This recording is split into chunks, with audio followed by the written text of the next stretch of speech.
はい、皆さんこんにちは、アリです。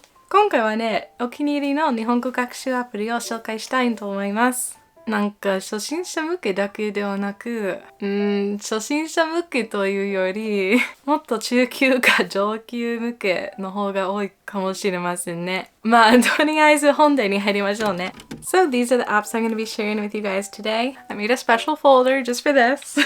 Really, the levels, they kind of go all over the place. Some of these are going to be more for N1, N2.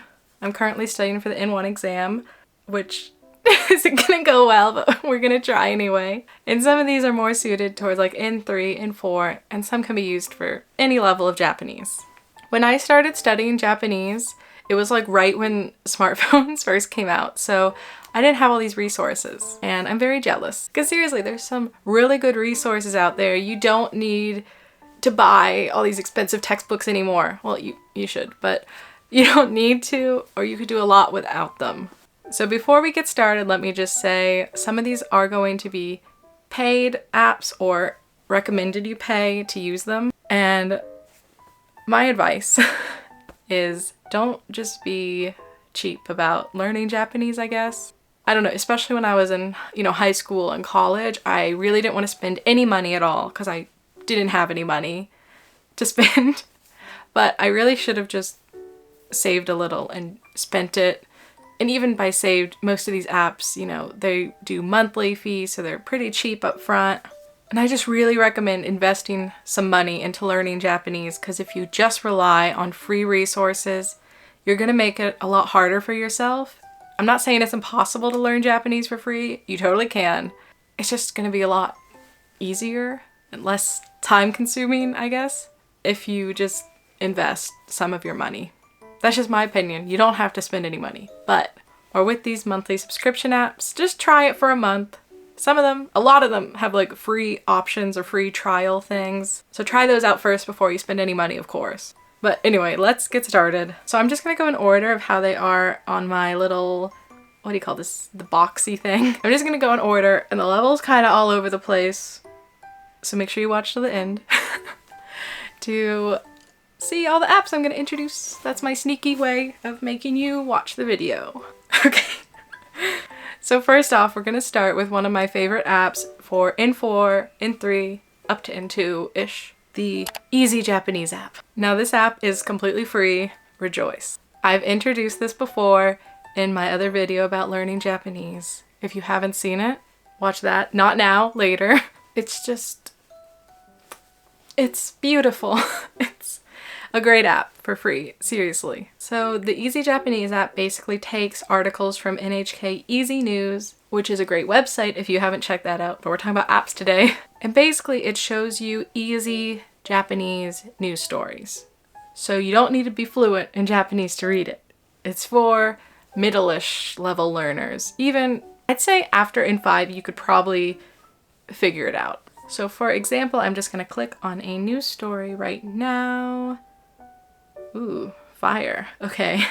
So as you can see, we have some furigana for everything, and you can just click a word you don't know, and just like that, I got repair shop.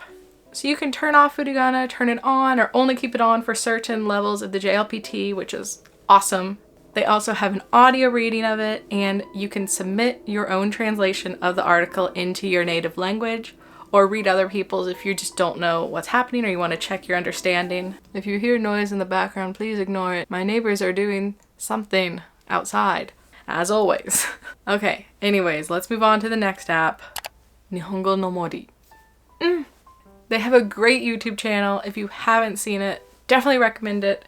And if you don't want to pay for this app, that's a great alternative because YouTube is free. But I'm going to introduce their new app. It's brand new. It just came out in the past few months. Now I'm going to be transparent. I haven't paid for the app yet, but I'm going to, I think from next month. I just don't have time to devote to it right now. But it is a monthly fee. So really the main drawbacks to this app is that they only have N1 and N2 levels out right now. I'm pretty sure they're working on N3. But for now, if you're studying for N2 or N1, this is amazing. But I love Nihongo no Mori. It seriously saved my butt on the JLPT N3 and N2. So what this is, it's kind of like a collection of videos, but they're more polished, I think, than their YouTube channel's videos. Just, I don't know, my opinion. And it takes you through them like step by step one by one, and there's a quiz at the end of each like unit.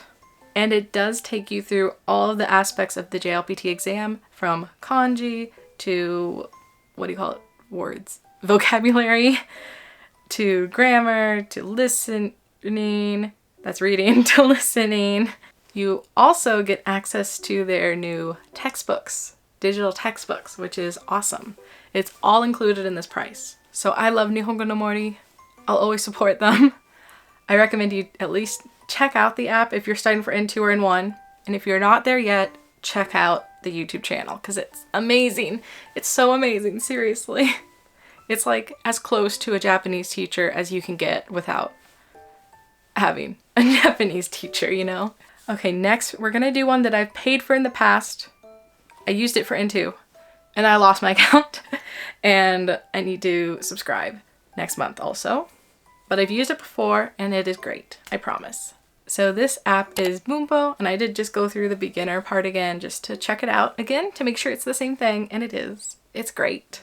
So predictably, the Bunpo app is all about teaching you bunpo or grammar. And I think it does it in a unique way that only an app can really do, in that it presents just a limited amount of information on the screen at one time. So you're not overwhelmed with like a huge web page, and you really have to focus on reading each sentence. So for example, let's just go through this unit on time in N2. So let's start with nisaishite or niatate. So as you can see, we have these little, very short things. Listening, they tell you how to use it, an example, and then show hidden sentence if you want that, or even audio. Like that. Blah, blah, blah, blah, blah. And then at the end, after they teach you it, you're quizzed to see if you can actually use it and remember it. So for example, Yay! Like that. They also have like this review section. So this is just like a flashcard app like Anki or even Wanikani, because it uses spaced repetition and it does it for you. So you don't need to bother setting it up. And this does go all the way to hiragana, to N5, to N1, to everything. So I really recommend trying it out no matter your level. Even if you just started today, check it out and it'll teach you how to read. So the app does cost money, except for the very beginner part of the app, the like pre-N5 part. It's totally free. So if you're just starting, check it out. It's free, why wouldn't you? And if you're above that, you know, just use a trial lesson, see how you like it. I don't know how much it costs a month. I'll put it here. Great app. Next, tsurukame. I've used this before, but it's just a Wanikani replacement for the iPhone. So I love Wanikani, but it is just a website. So if you're on the go a lot, this is a great way to supplement it. So it's just like the website where you just type in your response. So, nani shuin? Oh wait, red seal. Yay. So you just do it like that. Honestly, I don't really use the app on the iPhone though. I use it on my iPad. If I'm just going to a cafe for a little bit and I don't want to bring my laptop, instead I'll bring my iPad, which also has a keyboard to it, and I'll use the app there, and it's great. But there's an iPhone one too. You do have to have a Wanikani account, which costs money after like level 3 or something to use tsurukame, but if you do have a Wanikani account, definitely download this app. So next is going to be an app I just recently discovered. It's called Migii JLPT. So I haven't gotten too far into this app yet, but I've seen a lot of people on the Japanese study community talk about this app recently. So it kind of goes through the JLPT exam style questions for vocab, grammar, reading, listening. So this is really just for preparing for the exam, which I know most people are probably going to end up taking. It does have all the levels in 1 and 5. And this is again another app where the beginning is free, but you have to pay for it if you want all the levels. But since you can try it out for free, I download it, see if it's your style. I think I'm going to be paying for this once it gets closer to the exam date. I don't think it's the type of thing you need to always be paying for, in my opinion, but practicing for the exam is hugely important to pass it if you've never taken it before, because the style is just, it's quite different. So those are some of the more like study-oriented apps I use. Next, we're going to go into more dictionary translate-y apps. So first is shirabe jisho. Personally, I think dictionary apps are just kind of like a matter of preference. Just download a few and see what you like, at least the ones that are free. So for shirabe jisho, like let's say I'm gonna look up kasuka. So it gives me a definition and then it tells me other words I might have meant instead, which I think is very important. I often will mishear a word just slightly, or I won't get an extra U in there or something like that. So, and then you click it and it shows you all the information about it, how to use it in a sentence, what it means. And an important feature to make sure your dictionary app does have is if you can add it into a list to study later, which you can on this. So for example, for Kasuga, I can add it into my bookmarks. So let's just add it to favorites.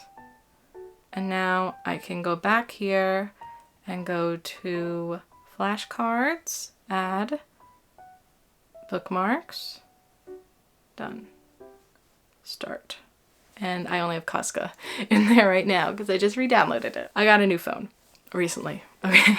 And then it just shows you everything on the other side. So another app, I've just been using it for years, so I'm really used to it, it's called Japanese, that's the app name. And it's just a dictionary. So let's also look up Kasuga on here.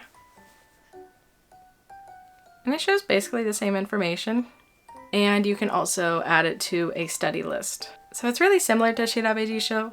I think you just need to play around and pick an app you like. And then last, I'm mentioning this app, Google Translate, because if you read a Reddit post about Google Translate app translating Japanese from like 6 years ago, 5 years ago, it's out of date because the app has really, really gotten a lot better in the past few years. I'm saying this as someone who's used it since like whenever I got a smartphone, or whenever they made the app, I've had it.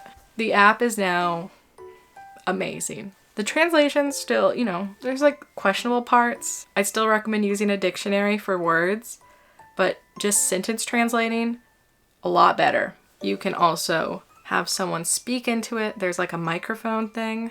Hiru gohan nani o tabemashita ka? And then, look, what did you eat for lunch? Not bad. You can also like draw, so you can write kanji. You can do this on dictionary apps too, most of them. So like, here. Ima. Yay. It did it. It does also have a conversation feature, but I've never tried it out. If you have, let me know how it is. But the best thing ever is this camera feature. Oh my god, it's amazing. Let me find something to translate. Hold on. All right, we got my favorite manga here. I'm gonna translate a page. So you can just hold it like this without pressing the camera button and it will translate, but I think just take the photo. It's a lot more accurate. And see, now it's selected the text, right? It's translated it mostly. So I can select it and then I can kind of go around the page and click things. And I can even have it listen and things like that. It's not perfect. I think because the text is vertical, it's having a hard time, but I use it a lot on like menus at restaurants. It saves your life. It saves you. You have to get it. It saves you. It's a lifesaver. Oh my god, I love Google Translate.